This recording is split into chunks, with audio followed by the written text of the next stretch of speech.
Bienvenidos a los electrocardiogramas del mes, un espacio ofrecido por la sección de cardiología del Departamento de Medicina Interna de la Universidad de Antioquia, gracias al programa de Aulas Abiertas. La idea es conversar sobre casos clínicos y la interpretación de los electrocardiogramas que permitieron manejarlos adecuadamente.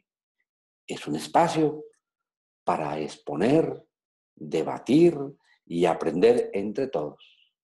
Empecemos. Jóvenes, muy buenos días. Damos un saludo muy especial a los colegas que están conectados de forma virtual con todo este grupo de internos, residentes, profesores que nos acompañan a la discusión de varios casos clínicos que esperamos sean de mucho interés y que la discusión nos permita aprender a todos y que cada vez hagamos mejor nuestro trabajo con los pacientes. Quiero agradecerle a los residentes, a los profesores que compartieron algunos casos clínicos que nuevamente es lo que enriquece la discusión. Empezamos el primero de ellos. Es un paciente que el sábado el doctor Edison me compartió y todavía no se ha resuelto con él la situación, pero rico si de pronto hay opiniones adicionales con este electrocardiograma y este caso clínico. Tenemos un hombre de 82 años de edad, antecedentes de hipertensión arterial, diabetes mellitus, ingresó por un cuadro sincopal. Ese paciente viene tomando 50 miligramos de losartán al día, metoprolol 50 al día y metformina. El médico lo encontró bradicárdico y le tomó este electrocardiograma.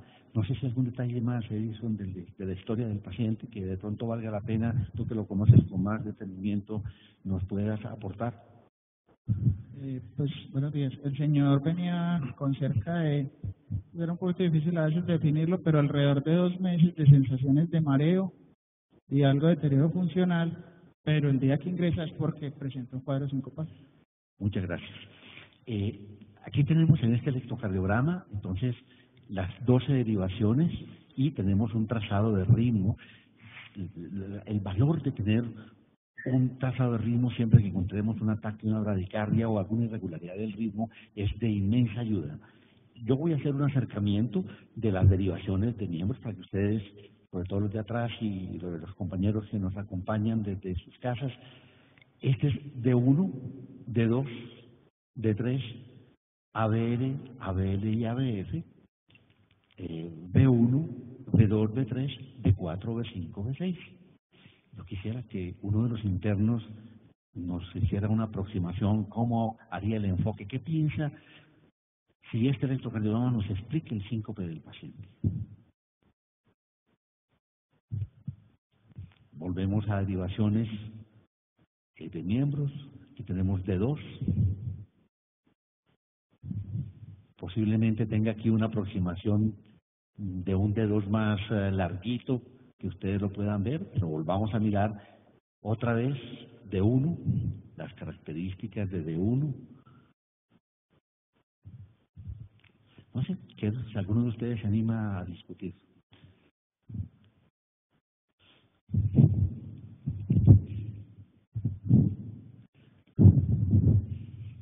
Te tocó. Ánimo, Julián. ¿Qué piensas de ese electrocardiograma?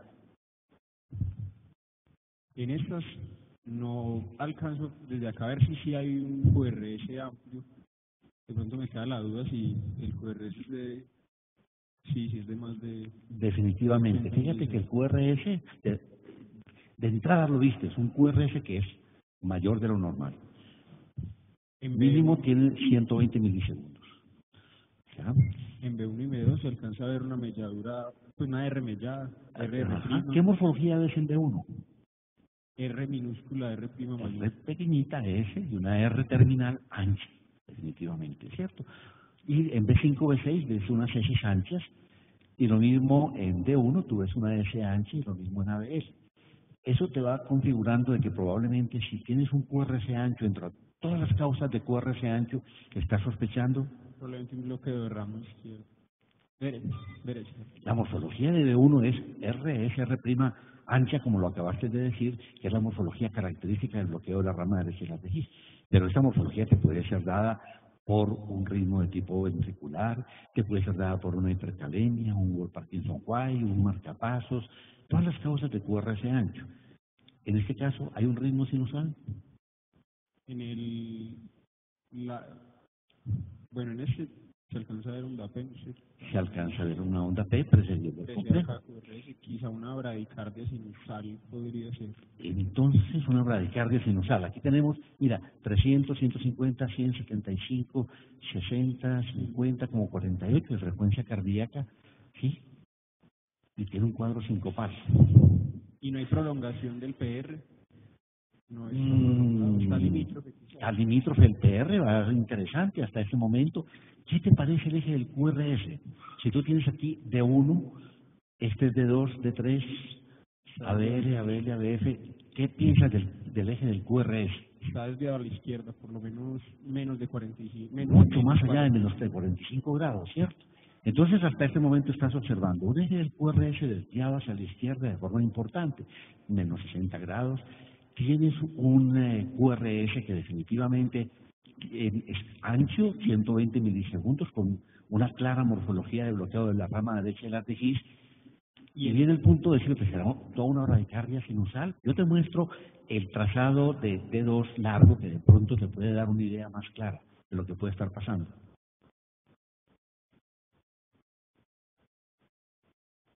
Bradicardia sinusal, síncope, ¿o hay algo más? Hay una onda U, o quizás un bloqueo completo 2-1 con la onda siguiente a la onda T, siendo una P que no conduce. Fíjate que tan lindo esto, ¿cierto? Fíjate que esta morfología de esta onda que está después de la onda T es una morfología que cuando tú la miras tiene la misma que está precediendo el complejo currense. Podría ser una onda U, pero mira que aquí en este caso se te está repitiendo y con la misma morfología. ¿La ves? Entonces, ¿cuál sería tu conclusión ahora sí, finalmente? Ahora tiene un bloqueo de rama derecha de las DGIS. Adicionalmente tiene un bloqueo auriculoventricular de segundo grado. De segundo grado, ponle apellido. Recuerda que hay MOVIS 1, MOVIS 2, 2x1, bloqueo de segundo grado avanzado. 2x1. Un 2x1. Un 2x1. Y el D2, D3 y ABF, no me queda claro si tiene RS profunda. Fíjate la morfología. R pequeña, S profunda, y aquí en ABL, QR. Entonces, un bloqueo del fascículo anterior. Tienes un bloqueo de la rama derecha de las DGIS, tienes un bloqueo del fascículo anterior, tienes un bloqueo ABE de segundo grado 2x1. Para un bloqueo trifascicular. O sea, ¿cómo lo enfocaron ustedes? ¿Cómo es el enfoque tuyo y cuál es el plan que tienes con ese paciente? ¿Te explica el síncope del paciente? Sobradamente, ¿cierto? Aquí. Pues, había una pregunta de entrada con el paciente que pareció interesante, y es que el señor venía recibiendo metoprolol, entonces en algún momento los tratantes se preguntaron si podría ser secundario. Sin embargo, todo, pues por un lado era una dosis de beta-bloqueador muy bajita, y todo lo que usted ha mostrado, o sea, todas las otras alteraciones electrocardiográficas le dicen a uno que definitivamente su sistema de conducción estaba muy enfermo. Entonces, que posiblemente toda esa progresión y ese bloqueo 2x1 nos hablaba es que no era secundario, sino que era de verdad un sistema de conducción enfermo. Se consideró entonces que es un paciente candidato para un marcapasos definitivo, y pues está pendiente del implante del mismo. Comentarios. Coincidimos con el enfoque. Muchas gracias, Julián, por el aporte. Vamos. Otro casito. Es una mujer de 59 años, sin antecedentes en especial, consulta por disnea de medianos esfuerzos y tos nocturna. Probablemente en el momento de examinar a la paciente al médico se le pasó por alto algún detalle en la ocultación o en el examen físico del paciente, pero tratando de aclarar la causa de sus síntomas, pidió este electrocardiograma. Y este es el electrocardiograma de esta paciente. D1, D2, D3, ABL, ABL, ABF, D1, este D2 largo, B1, B1, B2, B3, B4, B5, B6. Le hago una aproximación a la derivación de 1, a la derivación de 2 y a B1, que probablemente son los únicos detalles anormales de este electrocardiograma. Viendo este electrocardiograma, ¿alguno de ustedes se imagina que puede estar detrás de este electrocardiograma? Y después de mirar este electrocardiograma, si no encontró nada en la auscultación, ¿qué iría a buscar específicamente tratando de aclarar la causa de la disnea de la paciente y los cambios electrocardiográficos que tenemos de esa paciente? ¿Quién se anima? Yo quisiera que primero uno de los internos lo hiciera, después para uno de los residentes. ¿Alguno de los internos se anima a decir qué anormalidad hay? Miércoles. Entonces, escógelo.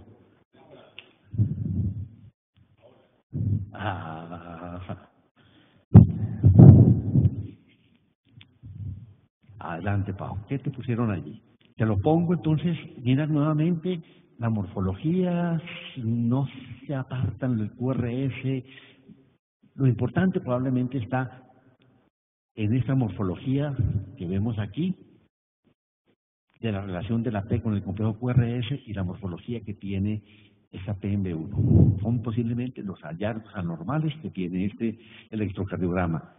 Entonces, nuevamente la pregunta, fíjate lo trascendente que es el trabajo clínico que hacemos. Tienes un problema clínico, el paciente tiene una sintomatología. Posiblemente no encontraste nada en el momento de examinar al paciente, pero tomas el electrocardiograma y te toca devolverte a examinar al paciente gracias a los hallazgos electrocardiográficos o de una radiografía. ¿Qué piensas que puede obtener esa paciente? Pues parece que tuviese como anormalidad de la aurícula izquierda. Casi como única hallazgo del electrocardiograma una anormalidad auricular izquierda. ¿Qué te vas a buscar a la paciente? ¿Qué signos?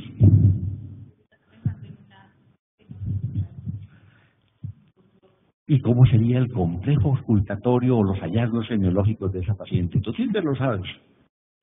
En la estenosis mitral se buscaría un soplo diastólico, es un soplo que es desde el inicio de la diástole y pues depende del grado de la estenosis, si puede o no ir un chasquido al inicio. Y también al final pueden escuchar el retumbo de la. Entonces, fíjense lo valioso. Esta paciente va uno a buscarlo, a colocar la mano para buscar el PNI, probablemente sienta un primer ruido intenso.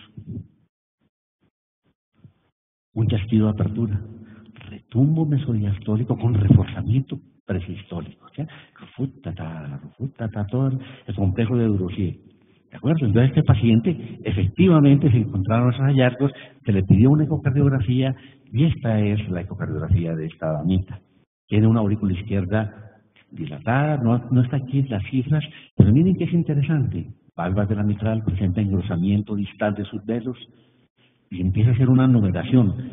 ¿Sabes, Paula, qué es esta numeración que nos proponen aquí? 2, disminución de la apertura de sus velos, 2, calcificaciones puntiformes distales, 1, engrosamiento del aparato subvalvular, 2, da un score de Wilkins de 7, y apertura en cúpula, fusión de comisuras, insuficiencia mitral moderada, vena contracta de 4.4 milímetros, área de regurgitación por Doppler, color de 6 milímetros cuadrados, volumen regurgitante de 27 milímetros, superficie regurgitante de 0.14 centímetros cuadrados, estenosis severa por gradientes, gradiente medio de 6.5, máximo de 11, muy severa por área, 0.9 centímetros cuadrados, por tiempo de mi presión, y penetración, ahí lo tienes. Entonces tienes una ecocardiografía que te muestra una estenosis. Y claro, ¿qué te significa ese índice de Wilkins? Usted me habla de que podría estar, pues bien, me dice que tiene una morfología favorable para poder llevar a una intervención con válvulas, o sea, no necesariamente. Comentarios de de los residentes de medicina interna, de los FESUS, de los profesores.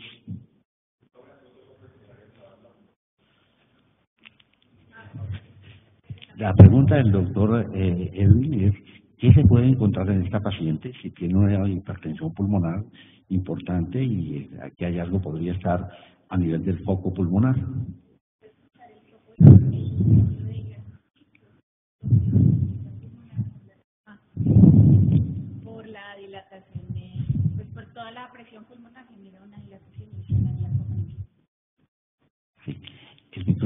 tanto es para nosotros, sino para las personas que están virtualmente para que los puedan oír.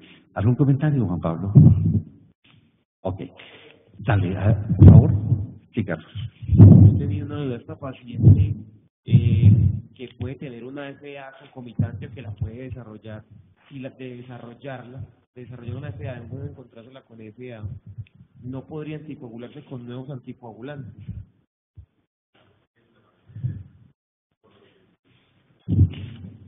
Aprovechen, acuérdense que nos están oyendo. ¿Cuántas personas tenemos conectadas? No, pues definitivamente la estenosis mitral y específicamente la reumática son los pacientes que se excluyeron de los estudios con anticoagulantes directos, y es de las poquitas cosas claras en FA con el término valvular, que de hecho las guías europeas ni siquiera se comprometen a usar el término, sino a decir que los pacientes con estenosis mitral moderada severa, etiología reumática, y los pacientes con válvula mecánica definitivamente no se deben utilizar los anticoagulantes directos, y quedan en una brecha en la evidencia los pacientes que tienen prótesis biológicas o plásticas de la mitral. Hay que recordar que los otros tipos de compromiso valvular, bien sea insuficiencias o estenosis de otras válvulas o la insuficiencia mitral, no hacen parte de la FA valvular. Muchas gracias.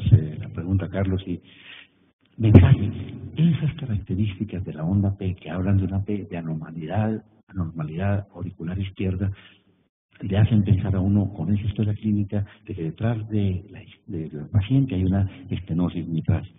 Miren este otro ejemplo que es bien bonito. Este es de una damita que vimos con nuestros internos el viernes pasado.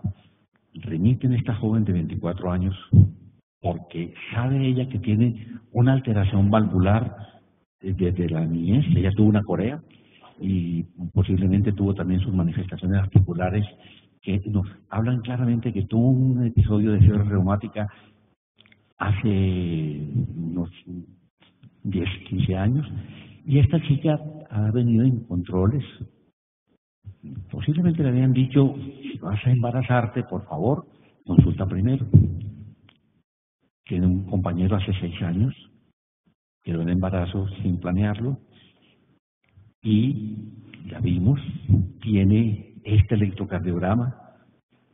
Lo más curioso es de que ese electrocardiograma, lo único que también le llama a uno la atención es esa onda P. Aquí hay curiosamente una P con una altura mayor de lo que uno esperaría, pero muy sutilmente tiene una fase negativa profunda en B1. La auscultamos y claramente, primer ruido intenso, chasquido, apertura muy claro, retumbo mesodiastólico, reforzamiento presistólico. Tiene una eco de hace una semana que nos dice una estenosis mitral severa, un Wilkins de 7, una aurícula izquierda dilatada, 9 semanas de embarazo. ¿Qué hacemos con esa damita? Tenemos ahorita un servicio de alto riesgo estético cardiológico que tienen ustedes que estimularlo, y nos está dando un soporte extraordinario para el manejo de estas pacientes. ¿Qué hacemos con esta paciente? Los residentes de medicina interna quieren de pronto ofrecernos una pauta de qué hay que hacer con esta chica. ¿Quién se anima? Isaac, ¿nos cuentas? ¿Qué piensas?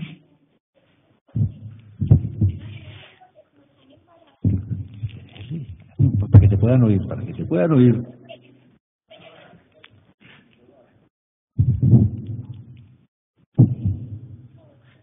Uno de ustedes. A ver, ¿quién se anima? Con frescura. ¿Ah? Ok.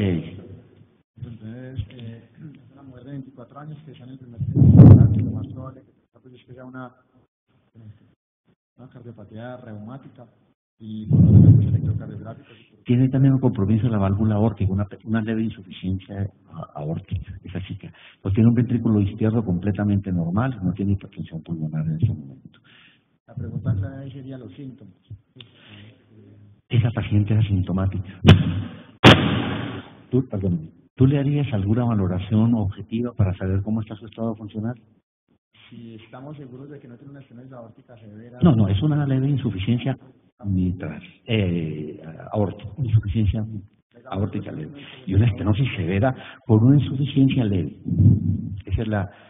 Yo no sé si está aquí el... No está la Someterla a una prueba de ejercicio, pues, solamente como para... Ayer la pusimos a hacer ejercicio.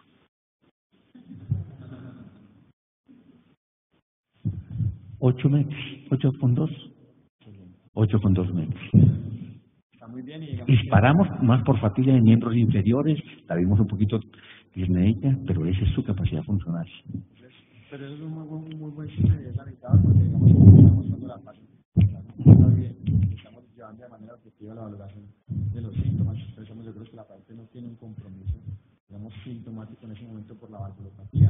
Que está en embarazo, que está en el primer trimestre, lo mejor en este caso sería hacerle seguimiento. Bueno, los dos internos con los que yo estoy trabajando, el viernes conversamos larguísimo con ella y con su compañero, explicándole todo lo que son los riesgos que se vienen, porque definitivamente esta paciente, Edison, ¿tú nos puedes contar en qué punto está clasificada esta paciente en la clasificación de riesgo de la OMS? Entonces, hay que recordar que las pacientes embarazadas que tienen cardiopatía hay una clasificación modificada de la OMS que nos define el riesgo de complicaciones maternas, morbilidad, mortalidad durante la gestación.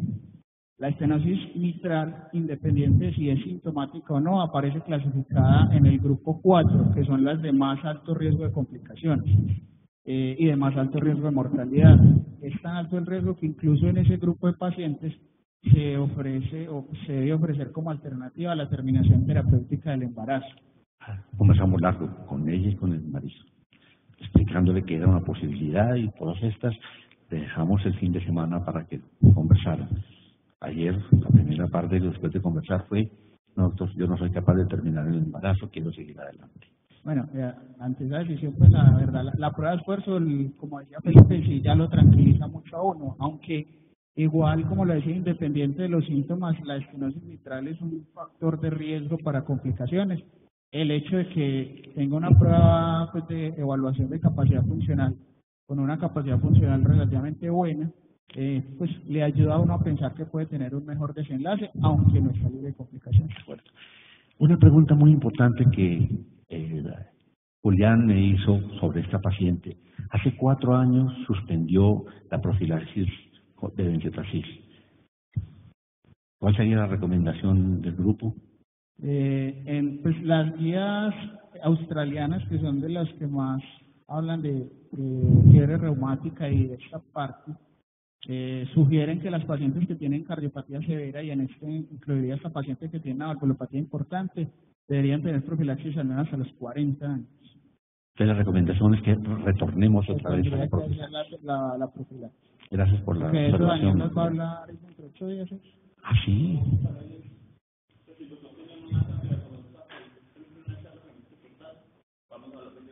Ah, fantástico. Vean ustedes que es un tema que uno piensa que ya no tenemos fiebre reumática. Y miren esta jovencita, claramente una historia muy buena. Muchas gracias por la voz. ¿Algún comentario, Juan Pablo? El último comentario es hacer un poquito de propaganda. Estos pacientes deben de ser manejados por un programa de medicina ginecostétrica cardiológica con experiencia. Aquí hay un grupo que ya tiene una muy buena experiencia, tal vez el mayor número de pacientes en el país. Estos pacientes deben ser destinados directamente, ni siquiera cardiología, sino a un grupo que maneje ginecostetricia de alto riesgo y cardiología, ginecobstetricia si quieren.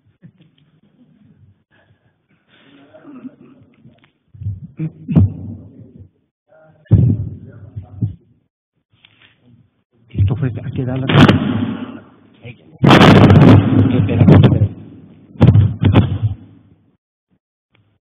Qué pena con ustedes. A los 15 años tuvo la Corea. O sea que hace 10 años. 23 años, sí. Ah, es cierto. 24 años.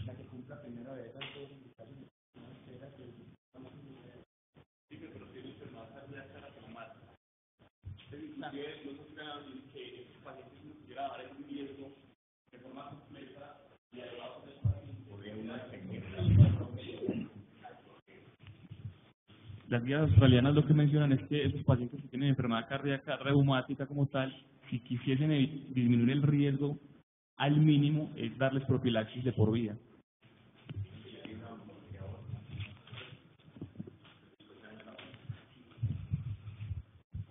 Incluso en esos otros pacientes que no tienen tanto compromiso, cuando los pacientes viven en áreas donde hay posibilidades de recurrencia de fiebre reumática, es donde más se recomienda lo que dice Daniel, tratar de prolongar mucho más la profilaxis, porque si no, esos pacientes con nueva recurrencia van a tener un compromiso más grave.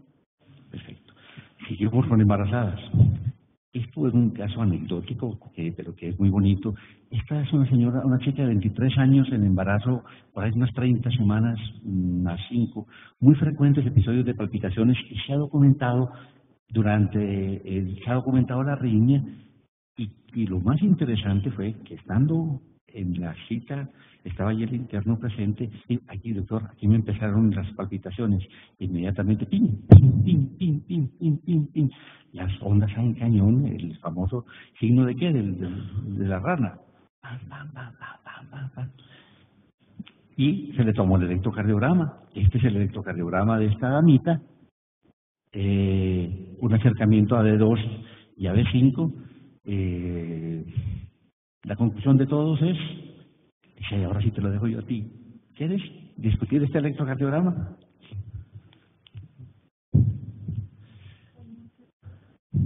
Es una taquicardia de complejos estrechos. Él está como estandarizado a la mitad de vuelta. No sé si alcanza a ver, está ahí. Está ahí. Listo, entonces, pues uno lo primero que vea como a simple vista es que es una taquicardia de complejos estrechos.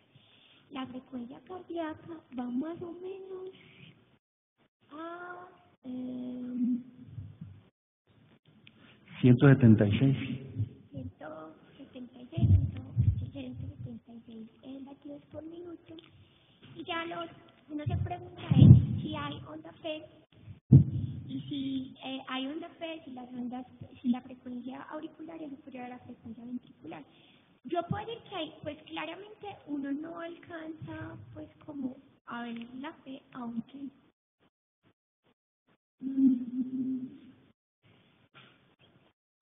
no, pues Okay. De pronto llamativamente es que tiene alternancia eléctrica en los Y los hallazgos semiológicos, ¿cierto? Entonces tiene una alternancia eléctrica, una taquicardia rítmica de complejos estrechos y no onda P con alternancia eléctrica. Entonces, ¿cuál sería tu enfoque diagnóstico de esa damita?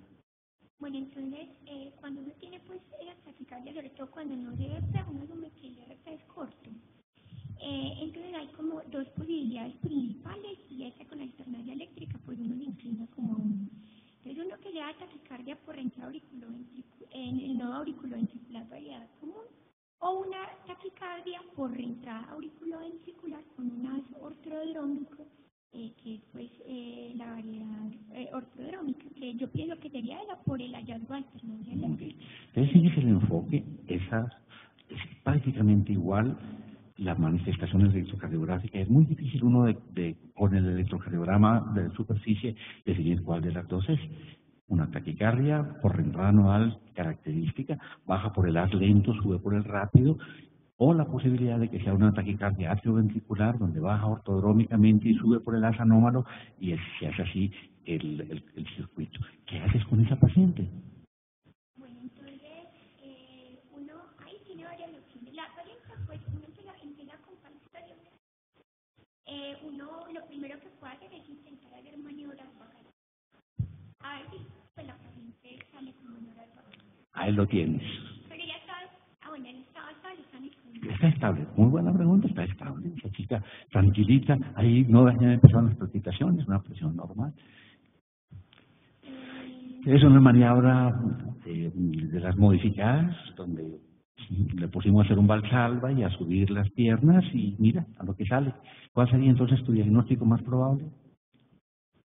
puede ser cualquiera de las dos anteriores. De acuerdo, pero ya se hace más probable que sea una reentrada nodal, porque si fuese una taquicardia atrioventricular con movimiento circular ortodrómico, tendríamos un PR corto y una onda delta. Y fíjate que aquí no hay evidencia de preexcitación, tenemos un PR que es normal, el QRS es estrecho, ya que lo más probable es que sea una entrada nodal. Yo no sé, mis compañeros, qué más tienen para comentar.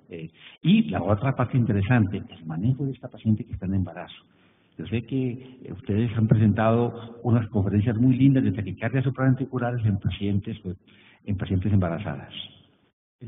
Cuando lo vemos en la taquicardia, en la presentación como lo dijo Lisset, por epidemiología el 70% de las taquicardias se presentan sin onda P, por el 60% corresponden a una reentrada nodal. Sin embargo, las observaciones que dice Lisset son bastante a favor del sentido que lo hace muy bien, que es la alternancia eléctrica, y generalmente en esos pacientes se encuentra elevación también del STN-ABR, que también podrían sugerir que tuviera una vía accesoria.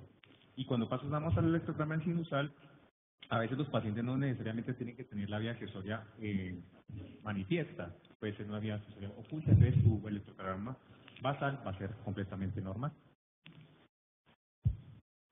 Esta paciente está presentando muy frecuentemente. ¿Qué hacemos con ella? Bueno, entonces, el manejo 30 semanas de embarazo. 30. El manejo de las arritmias en el embarazo siempre tiene que tener presente buscar el medicamento más eficaz que sea seguro para el feto y a la menor dosis posible. Los betabloqueadores, la gran mayoría, se consideran categorías B o C, o sea que podrían ser utilizados siempre y cuando se beneficie. Es una paciente que el embarazo en sí mismo aumenta la aparición de arritmias, entonces favorece mucho más esto por los cambios hormonales. Entonces, si la paciente está muy sintomática, se le podría dar un betabloqueador. Habría que tener, eso sí, el seguimiento muy juicioso del crecimiento fetal, porque los betabloqueadores se asocian con retardo en el crecimiento intrauterino, entonces se necesita hacer un seguimiento muy estrecho de que estén los percentiles adecuados. Y pues, mientras se controle con el antiarrítmico sería la elección, porque los procedimientos intervencionistas durante la gestación por la radiación, aunque cada vez se describen métodos que se puede obviar en gran medida la radiación, pero pues en nuestro medio todavía es un poco complejo, se tratarían de hacer después de que termine el embarazo. Empezó metoprolol 25 miligramos cada 12 horas y no ha vuelto a consultar hasta ahora. Por favor, Santiago. Les paso una pregunta. Respecto al manejo de esas taquicardias supraventriculares, las guías americanas sugiere a toda persona, incluso ya lo un estudio electrofisiológico, no en el embarazo, pero esos son los americanos. Toda persona que debute con un síntoma de una taquicardia supraventricular con una reentrada nodal, una reentrada B, sugieren entrada, ya lo estudio electrofisiológico. La pregunta es, en el contexto local, ¿están de acuerdo con esa recomendación ustedes? ¿Nosotros qué hacemos? Nosotros a todos los pacientes que tienen el primer episodio de una taquicardia, por ejemplo, reentrada nodal o una vía accesoria, nosotros le explicamos al paciente cuáles opciones tienen terapéuticas. Le decimos, tenemos una opción farmacológica, pero la opción farmacológica tiene un riesgo de recurrencias muy alta, casi del 50%, entonces es como tirar una moneda al aire. Tenemos opción, dependiendo del tipo de arritmia, tenemos opción de llevarlo a un estudio electrofisiológico, y dependiendo del tipo de arritmia le explicamos qué tasa de éxito tiene. Tiene una tasa tan alta como el 96%, o una tasa del 94-93%, dependiendo del tipo de arritmia, y le explicamos también los riesgos. Y les colocamos qué opción, porque hay pacientes que dicen, no, doctor, yo definitivamente yo no me asumo los riesgos, que aunque sean menores del 1% con un tratamiento, con un estudio electrofisiológico, yo no asumo esos riesgos. Entonces yo tampoco la voy a obligar, ¿cierto? Bueno, te damos tratamiento farmacológico y vemos cómo sigue, ¿cierto? Y sobre todo si es de pronto el primer episodio, no sabes si es, pues es una paciente que consumo de estimulantes y tú modificas, eso siempre se genera con una ectopia supraventricular. Entonces, si tú disminuyes esas ectopias supraventriculares, probablemente no se presente la reentrada. Entonces hay que dar como oportunidad. Otra cosa es dependiendo del trabajo de la persona, de otros factores de riesgo, sintomatología. Nosotros es como la presentación clínica, o sea, por ejemplo, si un paciente, generalmente esas arritmias no inestabilizan a los pacientes. Lo que uno ve es que, por ejemplo, se estresan mucho en el servicio de urgencias con estos pacientes y no se estresan tanto con una taquicardia ventricular, tanto que las pasan a UCI, con diatánica, por ejemplo, con una maniobra vagal o una inosina. Y recuerden cómo esto baja del segmento ST y no es que sea por una isquemia. Entonces es bien importante identificar que no es una isquemia, esa depresión del segmento ST que acompaña esta arritmia. Nosotros, miren, por ejemplo, esta paciente que en el consultorio salió a un ritmo sinusal. pasen a un contexto de urgencia, simplemente es el escenario, simplemente que es un lugar diferente, pero los pacientes no tienen que pasarse a una unidad de cuidados especiales, no tienen que hospitalizarse pues, a sus pacientes, no al pena alta con un ecocardiograma que le damos por el electrofisiólogo. Bueno, muchas gracias. Vamos a pasar ahorita, cambiamos de tercio.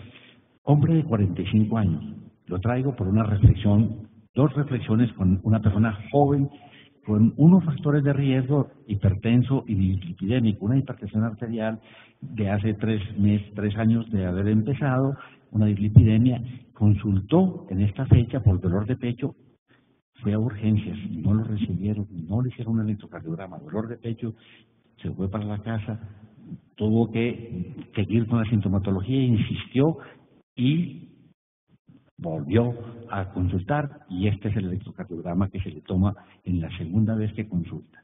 Otra vez, la trascendencia de pacientes con dolor de pecho, evaluarlos cuidadosamente y eso, grave, la toma de un electrocardiograma. Yo pienso que aquí está como fácil el electrocardiograma, ¿cierto? Yo quisiera de pronto que rápidamente alguno de los internos nos dijera qué está pensando con ese electrocardiograma o a qué conclusiones llega. Sí, se anima.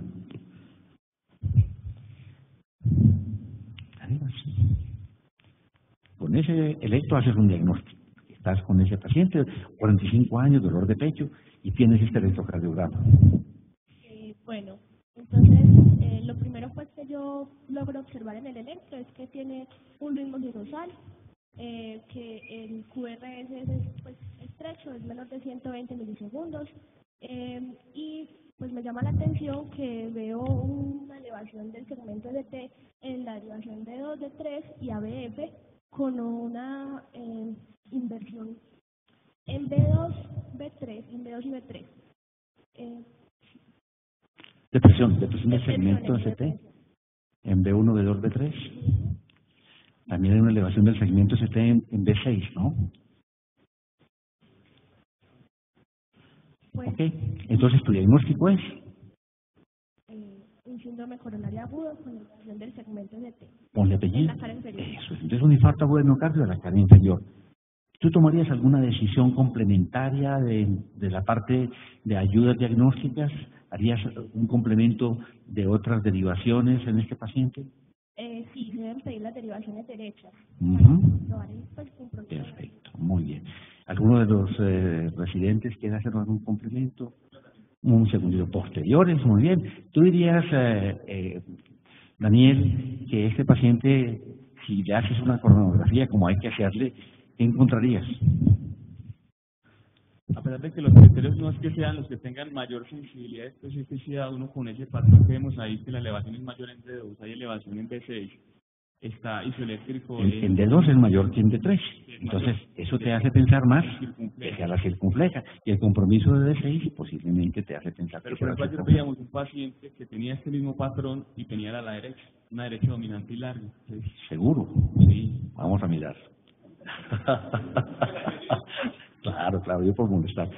Mira, ese paciente le hicieron, le encontraron la circunfleja y miren, ya pues le hicieron el paciente, esa R en D1 empieza a ampliarse. Por eso es interesante lo que tú dijiste.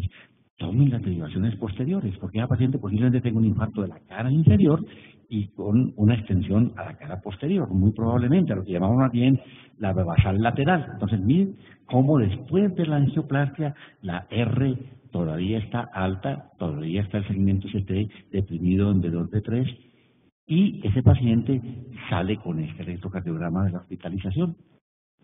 ¿Sí? Una R mayor que es en B1.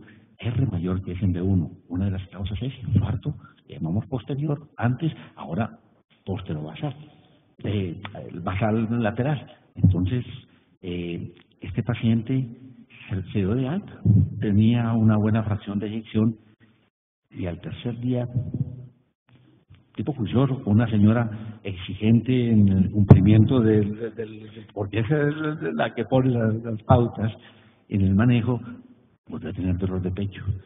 Acudió, llamaron al servicio de urgencia ambulatorio, lo vieron, no le tomaron el electrocardiograma, lo dejaron allí con el dolor de pecho.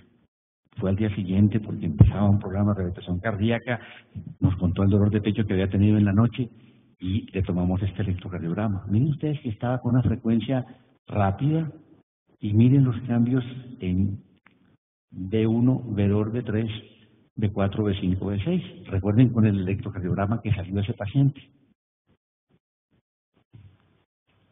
Hay que prestarle atención. Ese paciente no le pararon bolas en la primera vez que consultó y ahora que volvió a tener dolor de pecho tampoco le pararon bolas. ¿Qué piensan ustedes con ese paciente? ¿Qué harían? ¿Se remite a urgencias?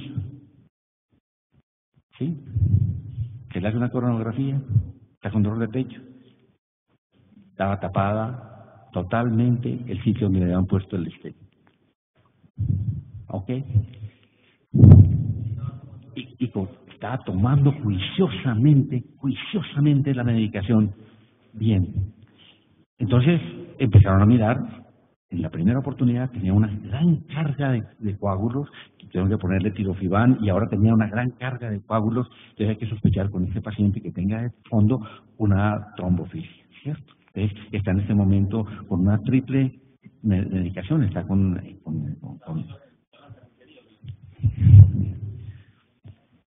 bueno, este hombre de 84 años, ahí lo tienes, Daniel, ahí lo tienes. 84 años, hipertensión arterial, lo encuentran inconsciente. Ingresa porque una hora previo al ingreso a la unidad local de Santo Domingo encuentran desvanecido en el piso, cianótico y diaforético, lo llevan a la unidad local donde toman este electrocardiograma, lo repiten. Lástima que no tenemos, esto me lo mandó el doctor Felipe y es el electrocardiograma, ¿cierto? Este electrocardiograma era al que se refería Daniel. ¿Tú quieres comentar el electrocardiograma? Daniel, ya que está ahí, ¿cierto? Era ese el que tú querías contarnos. Como vemos ahí, nuevamente hay una elevación del ST en D2, en D3. Pues mira que D3 está más alto que D. Que D3 está más alto que D2, pero también hay una depresión en B2, en B1, ¿sí? Hay una elevación en B5, en B6, en B4, hay una depresión en ABL. Muy bien. Como dice la historia, no se le tomaron ni las derivaciones derechas ni las posteriores. Muy bien. Ese es el diagnóstico de remisión para el cateterismo, aquí como está descrito, y lo que se encontró fue un vaso dominante en la coronaria derecha de gran calibre y longitud con una lesión severa del 99% en el segmento proximal a medio. Se le hizo angioplastia, el paciente ha evolucionado supremamente bien, ¿cierto? ¿Algún comentario sobre este paciente y sobre ese electrocardiograma? Nuevamente aquí el detalle es, otra vez, D3 es más alto que D2. Posiblemente es una gran coronaria derecha que arropa la punta del corazón y por eso se ve en B4, B5, B6. ¿Ok? No sé, ¿es cierto? Bueno, compañeros, listo, sigamos adelante. Ese paciente ya tuvo su electrocardiograma después de la intervención, ya empieza a aparecer aquí una ondita Q, pero el segmento ST está empezando a bajar esa terrible elevación que tenía y miren cómo no se comprometió la cara posterior, la cara lateral. Bueno, es para que complementemos yo creo que me mandaste tú, tal vez Santiago. Es un hombre de 54 años, enfermedad coronaria de 2 vasos, revascularizado en el 2015, con una fracción de eyección del 39%. Consulta por cuadro de inicio súbito de palpitaciones que fueron progresando hasta hacerse molestas, por lo que decide consultar. Al ingreso a policlínica estable hemodinámicamente, pero francamente taquicárdico, 154 latidos por minuto y con presiones bajas, aparentemente pues para el paciente. Y ese es su electrocardiograma. ¿Qué es el comentario de él, Santiago? ¿Ah? ¿O cómo lo enfrentaste? Miren que es interesante. Es un paciente, tal como decía Lisette, es una taquicardia rítmica, de complejos estrechos, onda P. Onda P. Sí, ahí pareciera haber una onda P. De pronto aquí posterior, ¿no? Y cuando ves B1, de pronto B1 aquí esta muesquita posterior al complejo, ¿cierto? Sí.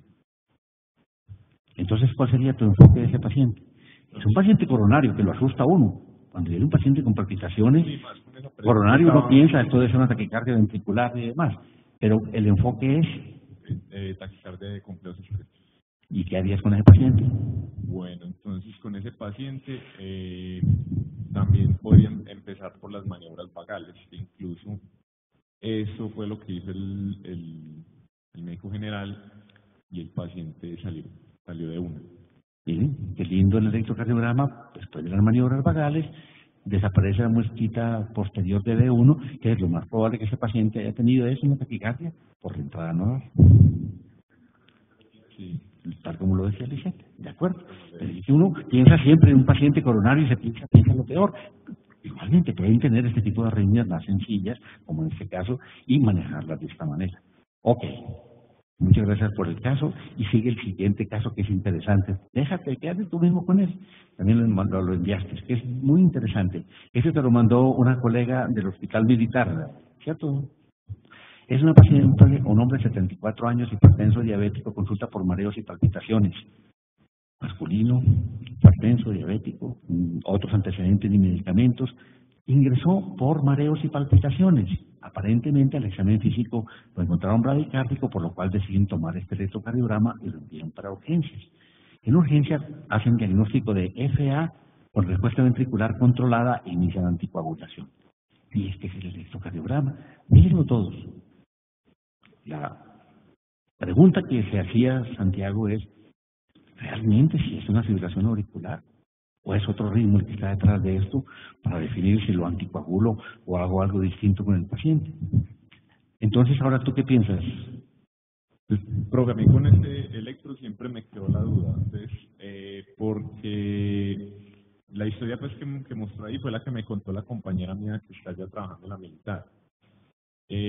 Dos cosas, era que el señor no estaba taquicárdico como para pensar en una FA. Lo otro, nunca supimos las medicaciones que recibía porque no sabíamos si estaba recibiendo betabloqueadores.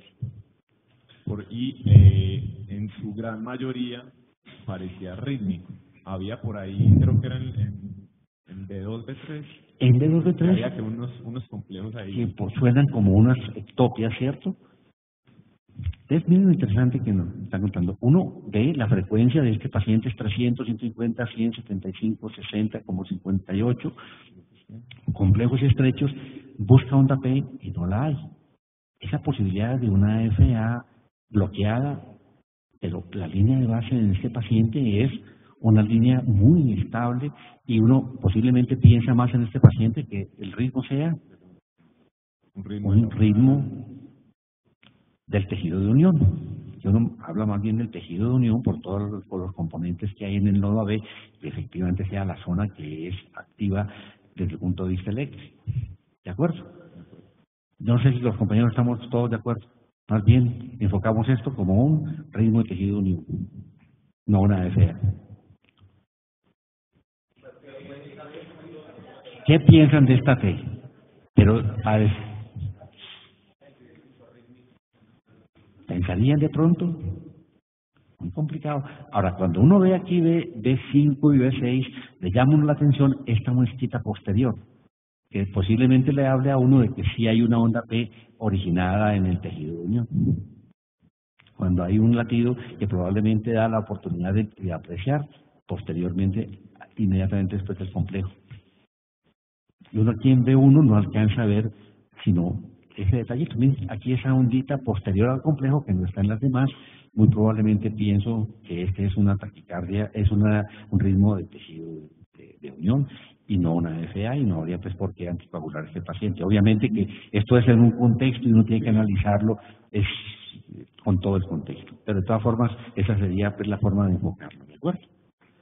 Y miren, este paciente lo vi hace poquito, le hice un Holter a esta señora de 59 años con un desmayo, así lo mandaron pues la evaluación, y observen bradicárdica con un bajo voltaje, y cuando uno mira de 2 no alcanza a ver onda P, un ritmo de tejido de unión igualmente. Bueno, dice, tú nos mandaste a algunos pacientes, yo creo que se nos está agarrando el tiempo, de pronto puede haber de los que mandaste uno muy bonito. ¿Por qué no nos cuentas de este paciente que me remitiste, que es muy bonito? Es un hombre de 28 años con síncope mientras ingería alcohol, pero al interrogarlo cuidadosamente se encontró que ese muchacho tenía una historia familiar donde varios, no sé si primos o hermanos, habían fallecido súbitamente jóvenes. Bueno, en realidad ese paciente lo vio mucho, pero yo más o menos la historia. Como él tenía pues como ellos, pero no antes, pues como ellos ya, él tenía la antecedente familiar de muerte súbita y en la cardioide, ese electro de la cardioide, sabían qué síndrome pues, tenía el señor. Entonces, le hicieron... ¿Ustedes qué piensan? Cuando uno tiene un cuadro sincopal en una persona joven, tiene que estar seguro de que no tenga una precipitación de un Wolff-Parkinson-White. Buscar muy bien un PR, si es un PR corto, si hay una onda delta, mirar que no tenga un QT largo, te animas, un QT largo, que no tenga un QT corto, que no tenga un épsilon, que no tenga cambios de hipertrofia que le puedan indicar a uno de que hay una cardiomiopatía. Son todas las cosas que uno tiene que mirar juiciosamente en un chico que llega por un cuadro sincopal. Wolff-Parkinson-White, PR corto, onda delta, QT largo, QT corto, un trastorno que hable de una displasia ritmogénica del ventrículo derecho, como es la presencia de onda épsilon y cambios de repolarización de 1, de 2, de 3, y los cambios propios de una miocardiopatía, donde podemos encontrar unas Q profundas en B5, B6 en la parte septal o cambios de repolarización importantes. Entonces, ¿qué podría hacer, Braulio? No, pues yo ese paciente, él lo que relataba era que tenía dos hermanos que habían fallecido de forma súbita, uno de 20 y otro de 25 años, un hermano era portador de un cardiodefibrilador y dos primos también habían fallecido de forma súbita muy jóvenes. A partir de la muerte de todos esos personajes en la familia se hizo como una búsqueda activa y se encontró como, pues ya se conocía más o menos la historia familiar respecto a eso. Lo que nosotros vimos en ese momento, el relato del paciente, él ya estaba asintomático hasta ese episodio. Él lo que relató la esposa realmente es que él estaba bajo el efecto de bebidas alcohólicas y que presentó una pérdida súbita del conocimiento, pero había ingerido una buena cantidad y de hecho en el examen clínico de ingreso se mencionaba que el paciente estaba bajo un estado de alicoramiento, pues. Pero sin embargo le hicimos este electrocardiograma y lo que vemos es un electrocardiograma en ritmo sinusal. Lo que veíamos era un QT que nos daba corregido de 360 milisegundos. Aquí al medirlo, ¿cuánto te daba, Braulio? Ahí daba... Mira, tienes, aquí están 200, 240, 280, 320, ¿no? 320, y al corregirlo con la frecuencia cardíaca más o menos por base nos daba, por Hz, y nos daba 360. Entonces, no cumplía criterios de QT corto. ¿Cuáles son los criterios de QT corto? Pues tiene que ser por debajo, el QT corregido por debajo de 360 milisegundos, idealmente corregido. Da más riesgo si está por debajo de 320. Si hay historia familiar de muerte súbita, esos casi siempre son canalopatías de herencia autosómica dominante, entonces suele haber un antecedente familiar, pues. Pero digamos que el criterio estricto habla hasta 360 milisegundos, pues lo que es revisa en ese momento. Sin embargo, el paciente estaba bajo el efecto de las bebidas alcohólicas, entonces no era como claro si era un episodio sincopal o no, porque ahí sí ya tenía implicaciones terapéuticas en él. Se le hizo un Holter, el Holter era, pues no tenía ningún episodio, una taquiarritmia desencadenada durante su actividad diaria, se le hizo una prueba de esfuerzo que tampoco tenía nada, y un ecocardiograma completamente normal. En el medio no contamos con la disposición de pruebas genéticas para ese estudio, entonces a él lo que se hizo, digamos que tiene un electrocardiograma previo que el paciente no lo tenía en ese momento y nos había mencionado que tenía un QT más corto que ese, pues que ya le habían dicho que tenía un síndrome de QT corto. Sin embargo, lo que se evaluó con la electrofisiología es que el alcohol puede prolongar el QT. Entonces, como saben, el contexto del consumo de bebidas alcohólicas no era como muy interpretable. Lo que se optó en ese momento ante la dificultad con la historia clínica fue implantarle un monitor de eventos y con eso se iba a definir en una junta si se le iba a colocar. ¿Tú quieres contarle a todos qué es un monitor de eventos?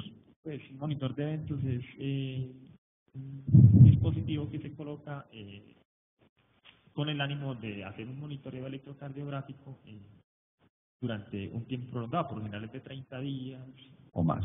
tiempo.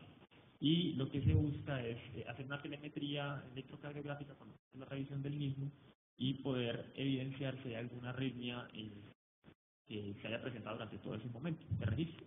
Y si tiene síntomas, igual va a tener un episodio sincopal que hay en ese momento de pérdida del conocimiento. Eso fue lo que se conceptó en ese momento con el paciente. Lastimosamente él tenía otra entidad aseguradora, estaban como en trámite de remisión a otra institución y no sé qué pasó. Interesante para tener en cuenta eso en los pacientes que tienen episodios de mareos, gente joven o pérdida de conocimiento o síncope, tener muy en cuenta esto que nunca lo pensamos, el QT corto, ¿cierto? Muchas gracias por esto. Y yo creo que nos alcanza para discutir esta paciente rápidamente, otra paciente muy bonita que tú nos remitiste, donde es una mujer joven de 43 años, viene con disnea de esfuerzos, angina y con un estado funcional 3, y es un cuadro sincopal, y este era su electrocardiograma.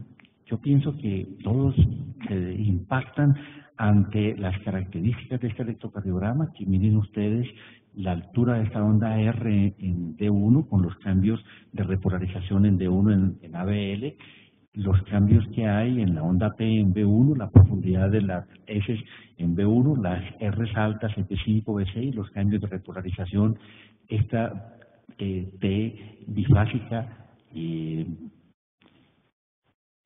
¿qué piensa uno con ese electrocardiograma? Y esa historia. Ella no es hipertensa. La señora no tenía, ella inicialmente debutó con disnea. Y ya varios años de disnea, ella ya iba y hacía el electrocardiograma, pero como que no le encontraba. Pero contanos, si al examen físico había alguna cosa, porque esa paciente podía tener una valvulopatía, tener por ejemplo una insuficiencia aórtica. No tenía soplo, no tenía nada llamado al examen físico, no tenía crépitus, nada, no tenía miembros inferiores, nada. Y la señora tenía una disnea que era una disnea limitante, que era una paciente muy joven y en la casa que asfixiaba para ir a la cocina y ella decía que ya no sé qué más hacer con eso. Entonces, le hicieron una ecocardiografía. ¿Qué mostró la eco? Porque lo que me mandaste de la eco era la parte, las últimas conclusiones y no estaba lo más importante. Entonces, ¿qué mostró la eco? La paciente tenía un gradiente, un gradiente del ventrículo de 60 milímetros. Intraventricular. Sí. De 60 milímetros de mercurio y tenía cambios de hipertrofia. Ajá. Le hicieron una resonancia. Una hipertrofia uniforme, homogénea o más septal. Era predominio septal, pero eso se confirmó con la resonancia. Pero la eco no aportaba lo de... Pero el profe, yo le muestro exactamente pues. Porque...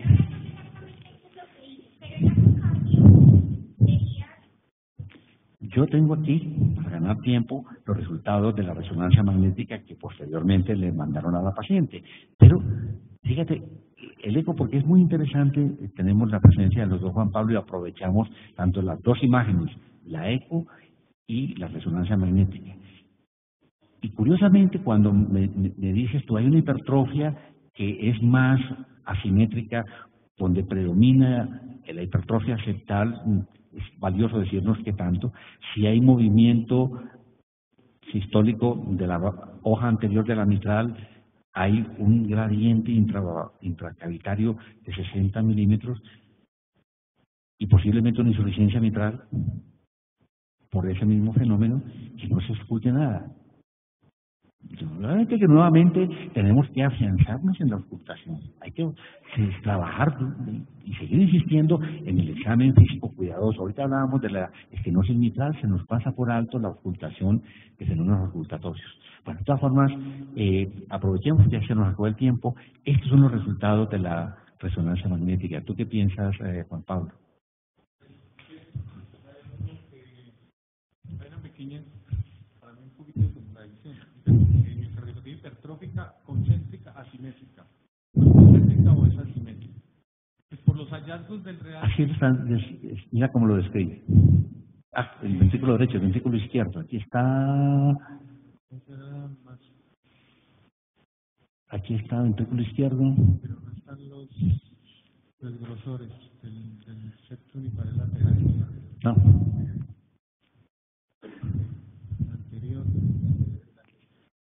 mitral severa con de regurgitación central. Bueno, pero no, bueno. Si tú tienes toda razón, ahí tengo la parte, aquí está.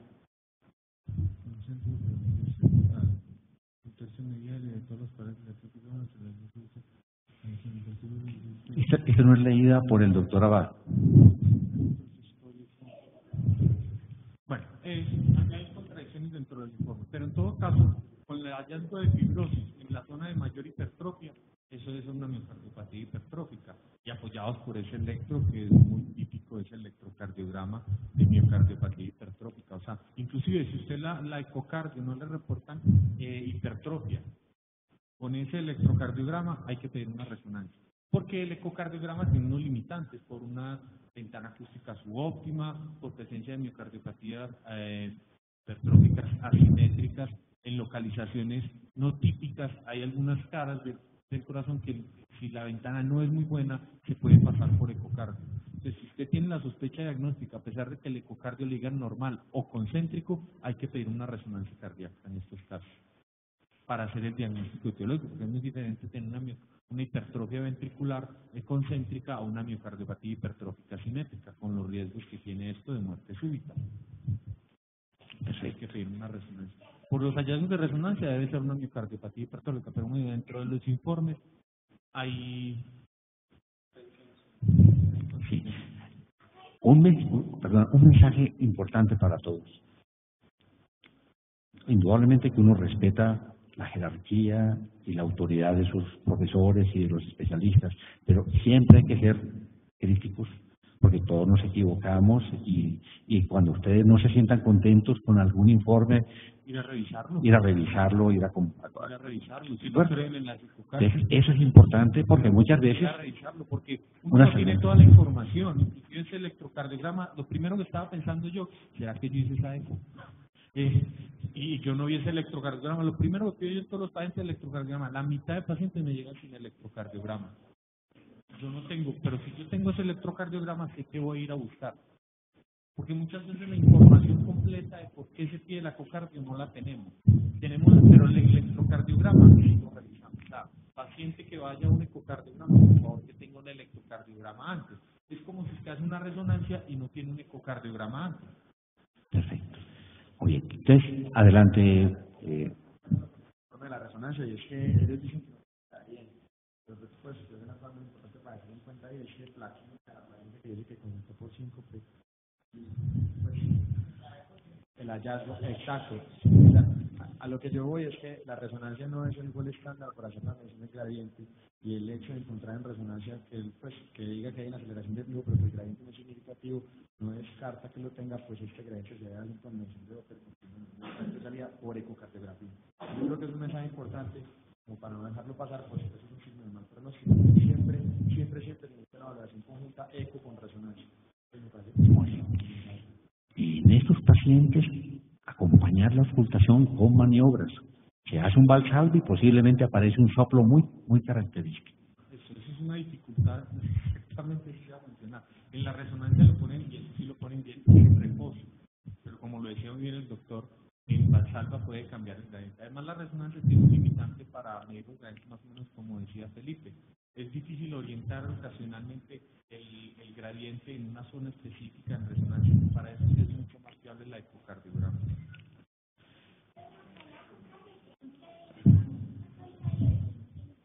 Sí. Ok. Muchísimas gracias a ustedes, muchas gracias a todos por darnos los electrocardiogramas. Y saludamos a todos los asistentes de forma virtual y los invitamos para dentro de un mes. Muchas gracias, Javier, por todo el apoyo.